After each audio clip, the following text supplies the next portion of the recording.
Bendiciones, mis amados hermanos. Es una maravilla, es de estar agradecidos con el Señor, estar nuevamente aquí reunidos, buscando más de la palabra del Señor. Vamos a continuar leyendo en el libro de los Hechos. Vamos a saltarnos un poquito hasta el capítulo 7, pero lo vamos a leer completo esta noche y es de 60 versículos, así que nos vamos a ir un poco rápido. Aquí, un poco antes de esto, de empezar este capítulo, vemos cómo el concilio toma a Esteban y se lo lleva porque él estaba predicando con una sabiduría que ellos se asustaban y estaba hablando de Jesucristo como el Mesías, y entonces precisamente por eso se lo llevan para interrogarlo. Es así la palabra del Señor, capítulo 7 del libro de los Hechos. El sumo sacerdote dijo entonces: ¿es esto así? Y él dijo: varones, hermanos y padres, oíd. El Dios de la gloria apareció a nuestro padre Abraham, estando en Mesopotamia antes que morase en Harán, y le dijo: sal de tu tierra y de tu parentela, y ven a la tierra que yo te mostraré.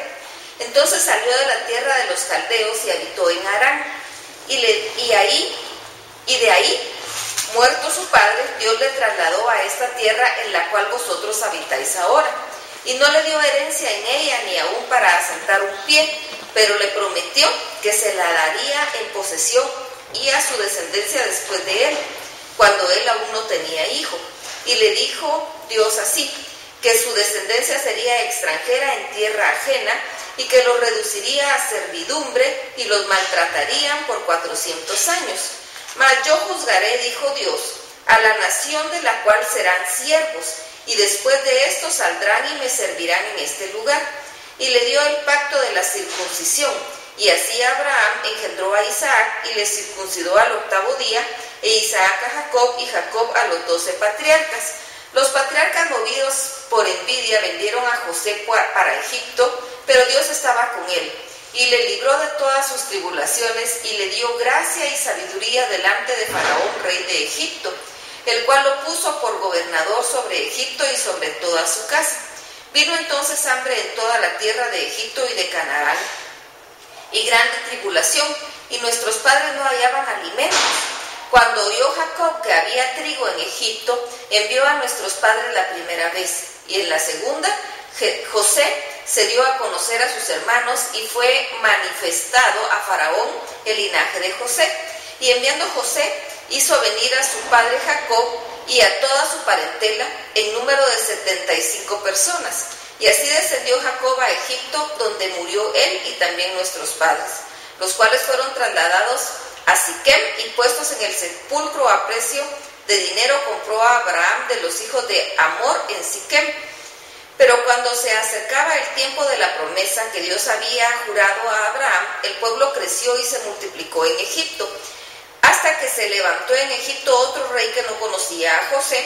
Este rey, usando de astucia con nuestro pueblo, maltrató a nuestros padres a fin de que expusiesen a la muerte a sus niños para que no se propagasen. En aquel mismo tiempo nació Moisés y fue agradable a Dios y fue criado 3 meses en casa de su padre, pero siendo expuesto a la muerte, la hija de Faraón le recogió y le crió como hijo suyo. Y fue enseñado Moisés en toda la sabiduría de los egipcios y era poderoso en sus palabras y obras. Cuando hubo cumplido la edad de 40 años, le vino al corazón el visitar a sus hermanos, los hijos de Israel, y al ver a uno que era maltratado, lo defendió e hiriendo al egipcio, vengó al oprimido.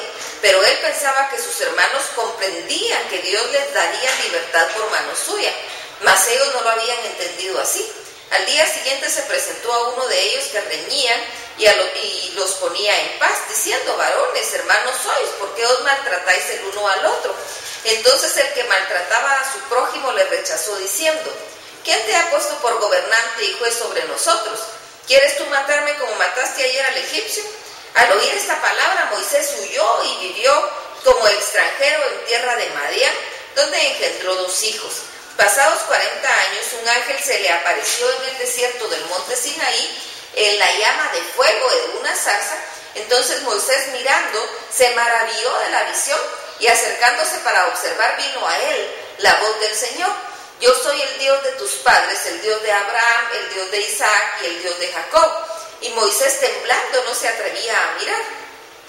Y le dijo el Señor: quita el calzado de tus pies, porque el lugar en que estás es tierra santa. Ciertamente he visto la aflicción de mi pueblo que está en Egipto, y he oído su gemido, y he descendido para librarlos. Ahora pues, ven, te enviaré a Egipto.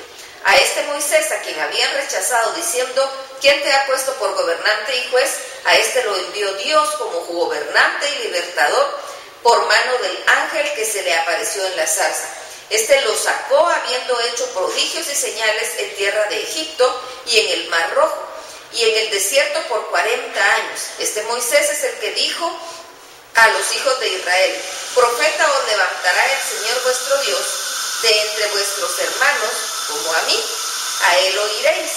Este es aquel Moisés que estuvo en la congregación en el desierto con el ángel que le hablaba en el monte Sinaí y con nuestros padres, y que recibió palabras de vida que darnos, al cual nuestros padres no quisieron obedecer, sino que le desecharon y en sus corazones se volvieron a Egipto, cuando dijeron a Aarón: haznos dioses que vayan delante de nosotros, porque a este Moisés que nos sacó de la tierra de Egipto no sabemos qué le haya acontecido.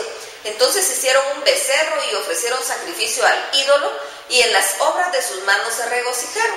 Y Dios se apartó y los entregó a que rindiesen culto al ejército del cielo, como está escrito en el libro de los profetas. ¿Acaso me ofrecisteis víctimas y sacrificios en el desierto por 40 años, casa de Israel? Antes bien, llevasteis el tabernáculo de Moloc y la estrella de vuestro dios Renfán, figuras que os hicisteis para adorarlas. Os transportaré pues más allá de Babilonia. Tuvieron nuestros padres el tabernáculo del testimonio en el desierto, como había ordenado Dios cuando dijo a Moisés que lo hiciese conforme al modelo que había visto, el cual, recibido a su vez por nuestros padres, lo introdujeron con Josué al tomar posesión en la tierra de los gentiles, a los cuales Dios arrojó de la presencia de nuestros padres hasta los días de David.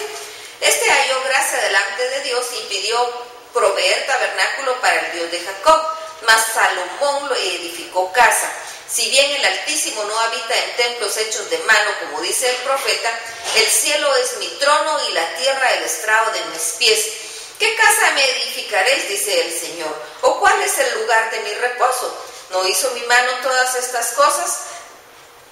Duros de cerviz e incircuncisos de corazón y de oídos. Vosotros resistís siempre al Espíritu Santo como vuestros padres, así también vosotros. ¿A cuál de los profetas no persiguieron vuestros padres y mataron a los que anunciaron de antemano la venida del justo, de quien vosotros ahora habéis sido entregadores y matadores? Vosotros que recibisteis la ley por disposición de ángeles y no la guardasteis, oyendo estas cosas se enfurecían en sus corazones y crujían los dientes contra él.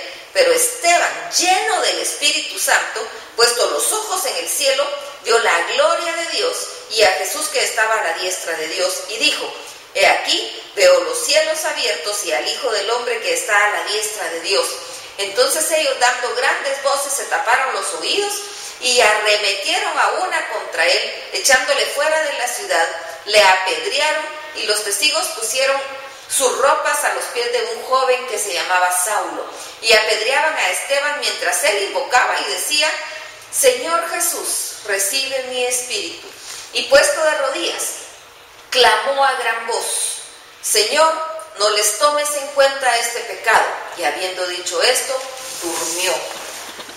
Miren, este pasaje es impactante. Esteban está predicando, lo llevan ante el concilio, y miren qué dominio, qué sabiduría la de Esteban, porque le resume en estos versos, en todo este capítulo, la historia del pueblo de Israel, y concluye diciendo: el pueblo termina siendo de dura cerviz, el pueblo termina siendo no entendido, y vosotros estáis haciendo lo mismo.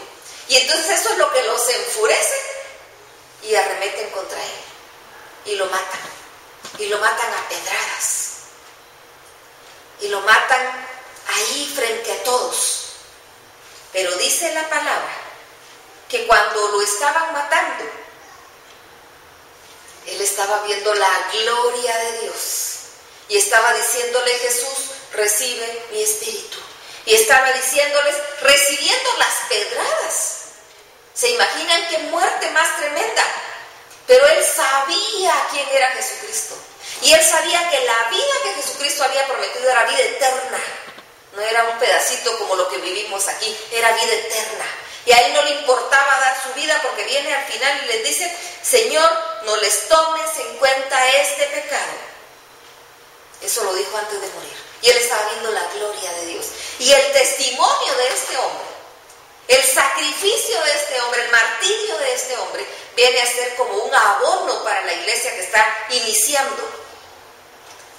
Porque no entendían qué era lo que pasaba. Pero ese Dios que había tomado y había dado esa sabiduría e inteligencia a Esteban, es el mismo Dios que hoy en día está aquí. Es el mismo Dios al que nosotros clamamos. Es el mismo Dios que nos oye. Es el mismo Dios que seguimos predicando, porque su venida está cercana. Así que vamos a platicar con el Señor y vamos a darle gracias por la vida de hombres como él, como Esteban, y muchos otros hombres que leemos aquí en la Escritura y después conocemos en la historia, que murieron, que dieron su vida para que a nosotros llegara el Evangelio. Vamos a platicar con el Señor y agradecerle por estos hombres, agradecerle por el sacrificio de Jesucristo, porque nos trajo vida y vida en abundancia. Así que a darle con todo, porque el Señor está con nosotros. Que Dios los bendiga.